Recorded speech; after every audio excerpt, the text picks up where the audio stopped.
حضرت عبداللہ ابن عمر رضی اللہ تعالیٰ عنہ فرماتے ہیں میں حضور کی مجلس مبارکہ میں بیٹھا تھا، ابو داؤد شریف میں موجود ہے، کہتے ہیں حضور دعا مانگ رہے تھے۔ دعا کیا تھی؟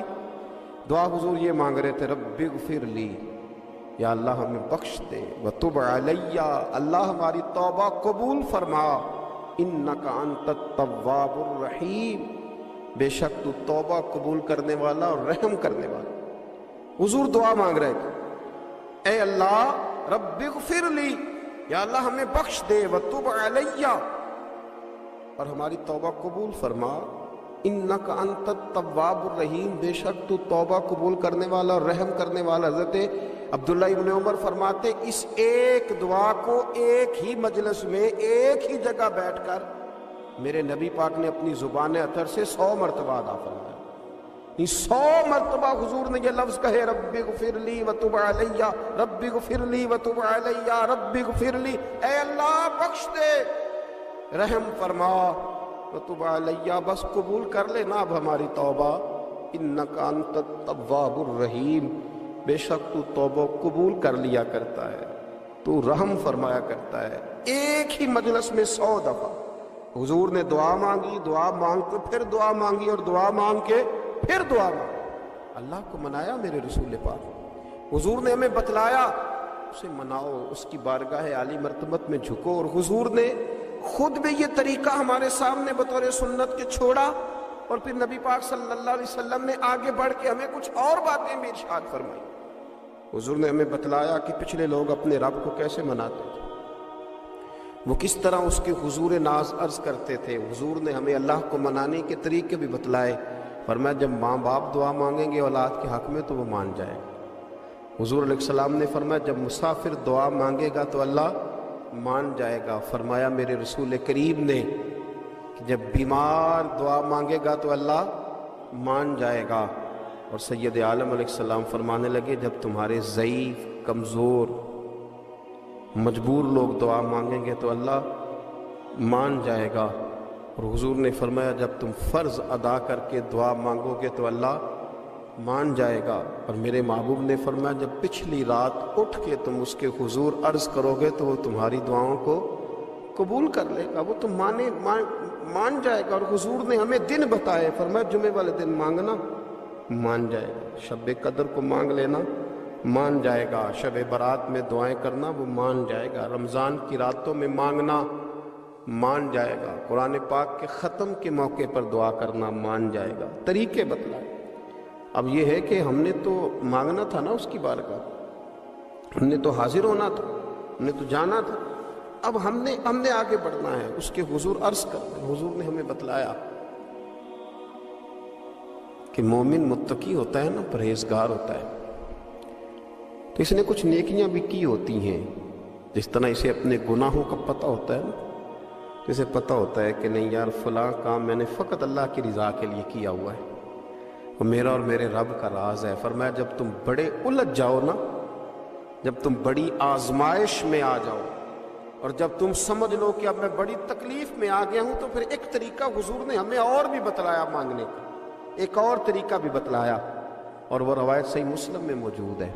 راوی حضرت عبداللہ ابن عمر رضی اللہ تعالیٰ عنہ، حضور فرماتے ہیں 3 لوگ سفر کر رہے تھے، یہ آپ اندازہ فرمائیے صحیح مسلم کی حدیث ہے، اور ذرا حضور کے سمجھانے کا ایک یہ رنگ بھی ہے اللہ کو منانے کا، ایک یہ انداز بھی ہے اس کی بارگاہ میں گزارشات پیش کرنے کا، یہ بھی ایک طریقہ حضور نے ہمیں بتلایا۔ اگرچہ اپنی نیکیوں کو چھپانا چاہیے، نیکیاں جو چھپی ہوئی ہوتی ہیں وہ قیمتی ہوتی ہیں، وہ قیمتی چیزیں ہوتی ہیں جو لوگوں نے چھپا کر کے رکھی ہوتی ہیں۔ حضرت عبداللہ ابن عمر فرمانے لگے کہ نبی پاک صلی اللہ علیہ وسلم فرماتے ہیں 3 لوگ سفر کر رہے تھے، رستے میں طوفان آ گیا، تیز بارش شروع ہو گئی، تو حضور فرماتے ہیں وہ تینوں بارش سے بچنے کے لیے ایک غار میں چھپ گئے۔ ان کو پتہ ہے پرانے زمانے کے اندر غاریں ہوتی تھیں، اور لوگ جب سفر کرتے تھے لمبے تو پتھروں اور پہاڑوں کے بیچ میں سے سفر کرتے تھے، وہ غار کے اندر چلے گئے۔ اب چونکہ طوفان بہت زیادہ تھا، جب وہ غار کے اندر چلے گئے تو اللہ کے پیارے حبیب صلی اللہ علیہ وسلم فرماتے ہیں پتھر اوپر سے لڑکتا ہوا آیا اور غار کے منہ کے آگے آ کے اس نے غار کو بند کر دیا۔ اب اتنا تیز اور اس مضبوطی کے ساتھ وہ پتھر لگا اور اتنا صحیح فٹ ہوا کہ اندر روشنی آنی بھی ختم ہو گئی۔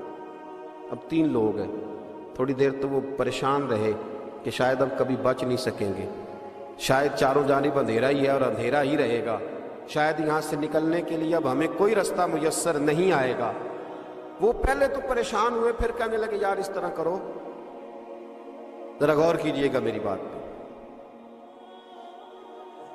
فرمایا اس طرح کرو، اگر کوئی زندگی میں نیکی کی ہے نا تو ذرا اس نیکی کو یاد تو کرو، اور یاد کر کے اس مالک کے حضور عرض تو کرو، وہ کریم ہے، کوئی آنکھوں شاید من جاوے تے گل کم تتڑی دا بن جاوے، عرض تو کرو۔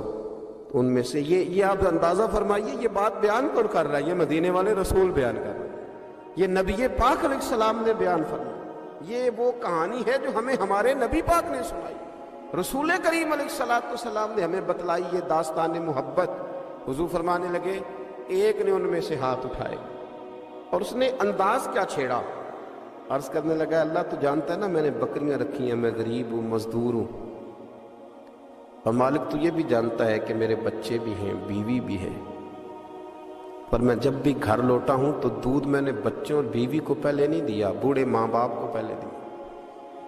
اللہ میں نے ان کے ساتھ ہمیشہ کرم کے بازو کھول کر معاملہ کیا، وہ غار میں تنہا بیٹھے ہیں اور اپنے مالک کو منا رہے ہیں۔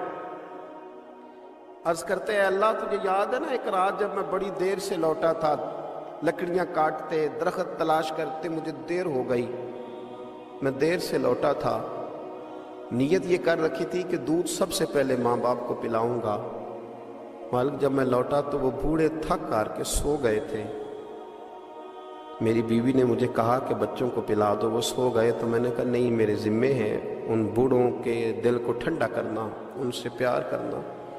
اللہ بیوی مانگتی رہی، بچے طلب کرتے رہے، میری ٹانگوں میں گھومتے رہے، بار بار آتے رہے، پر میں نے دودھ نہیں پلایا۔ اے مالک فجر ہو گئی، آفتاب طلوع ہونے کا وقت آ گیا، پر میں نے ماں باپ کے بیدار ہونے کا انتظار کیا۔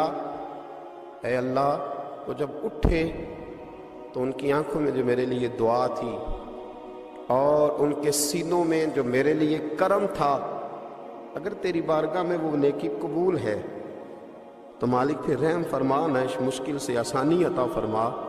سنو سنو، رسول کریم صلی اللہ علیہ وسلم فرماتے ہیں کہ اس بندے کی دعا مکمل ہوئی تو پتھر تھوڑا سا سرک گیا، اور اتنا سرکا کہ آسمان نظر آنے لگا۔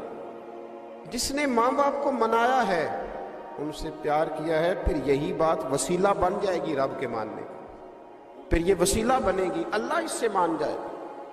پھر رسول کریم صلی اللہ علیہ وسلم فرمانے لگے، دوسرا بولا اور عرض کرنے لگا کہ اے اللہ تو جانتا ہے مجھے اپنے چچا کی بیٹی بھانے لگی تھی، میں اس کی طرف رغبت کرنے لگا تھا، اور میں نے جب اس سے جا کے ارادہ کیا کہ میں تیرا طالب ہوں، تو اس نے مجھے کہا کہ پہلے 100 دینار لاؤ بانا، تو اللہ میں نے مشقت کر کے 100 دینار جمع کیے، اور جب میں پوری طرح اس پر حاوی ہو گیا، وہ میرے قبضے میں آ گئی اور گناہ کا میں نے ارادہ کر لیا، تو اس عورت کے منہ سے ایک جملہ نکلا کہ اللہ سے ڈر، اے مالک وہ میرے قبضے میں تھی، اے اللہ میں گناہ پر قادر تھا، میں چاہتا تو گناہ کر لیتا، لیکن جب اس نے تیرا نام لے کے کہا نا کہ اللہ سے ڈر، اللہ میں ڈر گیا، میں اسے چھوڑ کے آ گیا۔ اگر تجھے یہ بات پسند ہے تو پھر نکال دینا اس مشکل سے، پھر کر دینا کرم۔ اللہ میری بھی تو چڑھتی جوانی تھی نا، میں بھی تو سب کچھ کر سکتا تھا، پر تیرے لیے، تیری خاطر میں لذت گناہ سے باز رہا، تو اللہ تو رحمت فرما دے۔ حضور فرماتے ہیں اس کی دعا مکمل ہوئی تھی کہ پتھر تھوڑا اور سرک گیا۔ پھر تیسرا بولا اور اس نے بول کے کہا اے اللہ ایک مزدور کو، ایک دیہڑی دار کو، ایک غریب کو میں نے کام پہ رکھا ہوا تھا، یہ تیرا اور میرا راز ہے اللہ۔ وہ مزدور، وہ دیہڑی دار میرے پاس کام پہ لگا تھا، کچھ چاول میں نے اس کی اجرت مقرر کر دی کہ تو کام مکمل کرے گا تو میں تجھے دوں گا۔ اور جب اجرت لینے کا وقت آیا تو وہ بگڑ کر ناراض ہو کر چلا گیا. میں اسے ڈھونڈتا رہا, وہ مجھے ملا نہیں. میں نے اس کے چاولوں کی قیمت کاروبار میں انویسٹ کر دی, اس کا تھوڑا سا سرمایہ پر میں نے کھایا نہیں. پھر وہ اس سے میں کاروبار کرتا رہا اور اتنا کاروبار کیا کہ بہت ساری گائیں اور ان کے چرواہے تیار ہو گئے. وہ سالوں کے بعد لوٹا. میں نے اس غریب کا مال کھایا نہیں بلکہ بڑھایا, محفوظ کر کے رکھا. وہ سالوں کے بعد لوٹا اور کہنے لگا میرا مال. تو میں نے کہا وہ ساری گائیں تیری ہیں, وہ چرواہا تیرا ہے, یہ سارا کچھ تیرا ہے. وہ کہنے لگا تم مجھ سے مذاق کرتا ہے, میں غریب کہاں اور گاؤں اتنی بڑی گائیں کہاں, تو مذاق کرتا ہے. تو میں نے کہا مذاق نہیں, میں نے اپنے رب سے ڈر کے تیرے مال کی حفاظت کی, یہ تیرا ہے. اے اللہ میں کھا بھی تو سکتا تھا نا, پر تجھ سے ڈر کر میں نے وہ سارا محفوظ رکھا. اللہ اگر تجھے میری یہ ادا پسند ہے تو پھر آج مان جانا, آج راضی ہو جا. اللہ کے رسول فرماتے ہیں اس کی دعا مکمل ہوئی تھی کہ پتھر لڑکا اور ان کے لیے رستہ بن گیا. وہ باہر آ گئے تو حضور نے ہمیں بتلایا کہ وہ تمہاری نیکیاں جو چھپی ہوئی ہیں, وہ تمہاری نیکیاں جو تم نے خالص اللہ کی رضا کے لیے کی ہیں, ان نیکیوں ان اعمال کا وسیلہ بھی تمہارے رب کے ماننے کا ذریعہ بن جائے گا. اس کو منایا جائے, اس کے حضور حاضری دی جائے, اس سے بخشش کا سوال کیا جائے, اس کی بارگاہ میں یہ گزارش کی جائے کہ اللہ غریبوں, مجبوروں, کمزوروں اور ان لوگوں کے صدقے جو اللہ رستہ دیکھ رہے ہیں کہ رستہ کب کھلے گا, جو تیری بارگاہ کرم کے سوالی ہیں, ان کے صدقے تو رحم فرما, تو کرم فرما. تو میرے عزیز, ایک اور بات جو اللہ کو منانے کے لیے ہمیں ہمارے پیارے رسول صلی اللہ تعالی علیہ وسلم نے بتلائی کہ جب انسان بہت زیادہ عاجزی کرتا ہے نا, بہت زیادہ عاجزی, تو پھر بھی اللہ مان جاتا ہے.